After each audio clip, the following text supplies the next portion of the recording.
Welcome to the Get Into Motorsport podcast, where we hear from people involved in many different areas of the sport. They're going to be telling us where it all started for them. I am Holly Bailey, a former British Rally Championship driver and team manager, and as a rally instructor of over 20 years, one of the most commonly asked questions on the experience days was, how do I get into motorsport? If you want to hear more about the people already involved in motorsport and how they got started, don't forget to subscribe to get notified of the next episode. Today I am at Brands Hatch Winter Stage Rally and I'm talking to James Worth, who is service crew, mechanic and tees made for Car 11, the Citroen C3 of Mark Gellatley and co-driver Harriet Worth.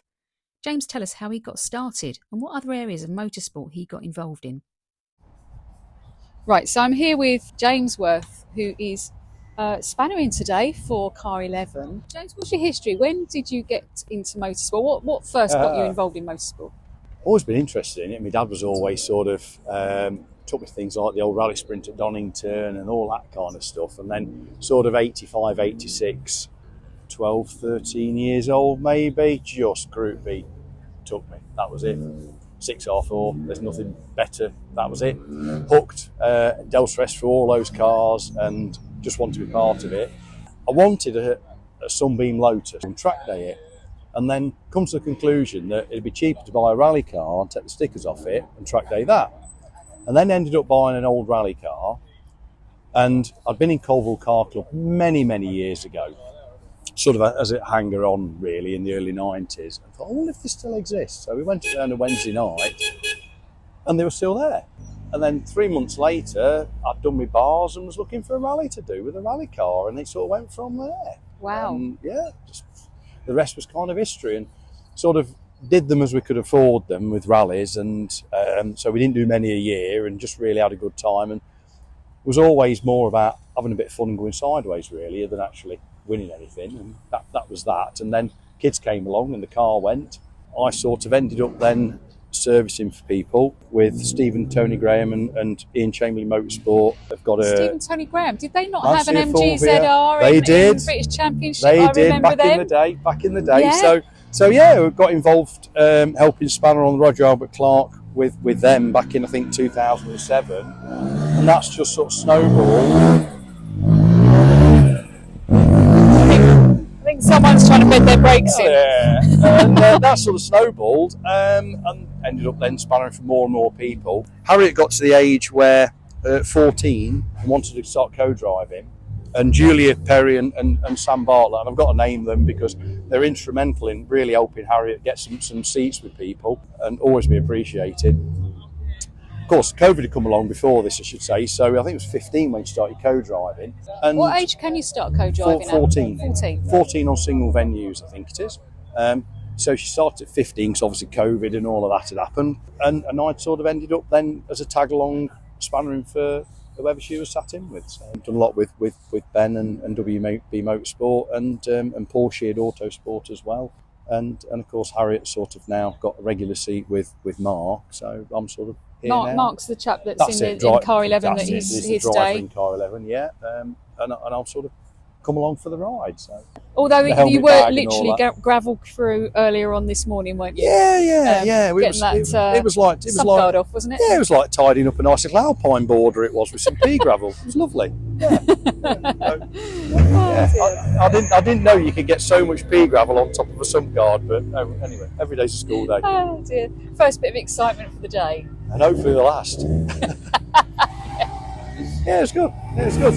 So from when you were younger, then was it getting your license? Do you think it's harder now, or? I don't think so, really. I mean, the bars were straightforward enough. Sort of went to Bill Gwynn's rally school and did 3 laps and didn't hit a tyre, and then did a few more laps and then sat an exam with I think it was 20 questions, and an hour later I passed my bars. So fantastic. That was that. Okay, and have you been involved in any other capacity? Have you just been on the teams, or have you been marshalling? Do you get involved in the club? I did used to do a bit of marshalling, but again, there's only so many weekends in the year, you know, and with doing this and with, you know, the various championships or the various rallies that they're doing, and I've been doing a bit of co-driving the last couple of years myself with Kev Wilson in his Talbot Sunbeam, so I've been doing that on and off, you know, and it's sort of, it fills up the year. So, and with other bits that we do as a family as well, you're kind of limited, can't you? You can only do so much, Yeah.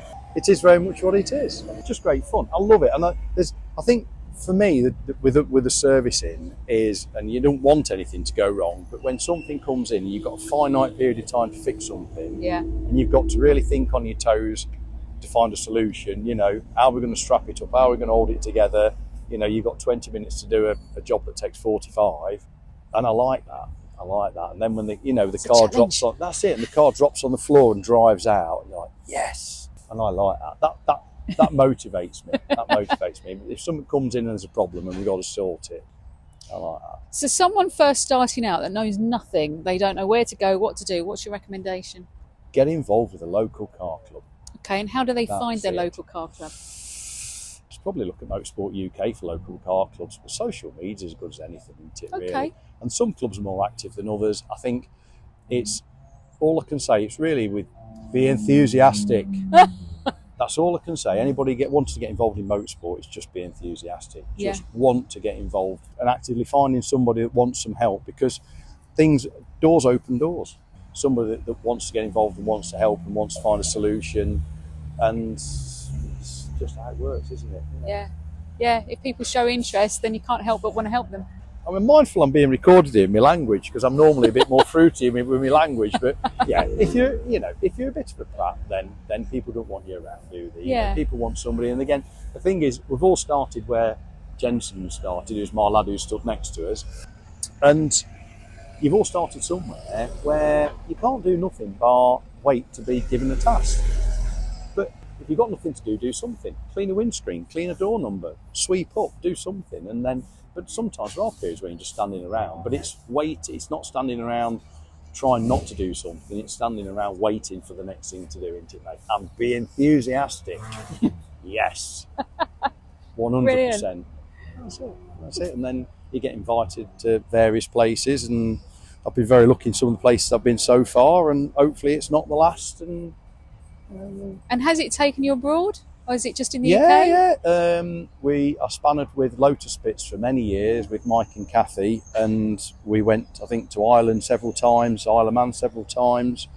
Stephen Tony Graham, been to France twice, once for the Tour Auto and once for the Monte Carlo Historic.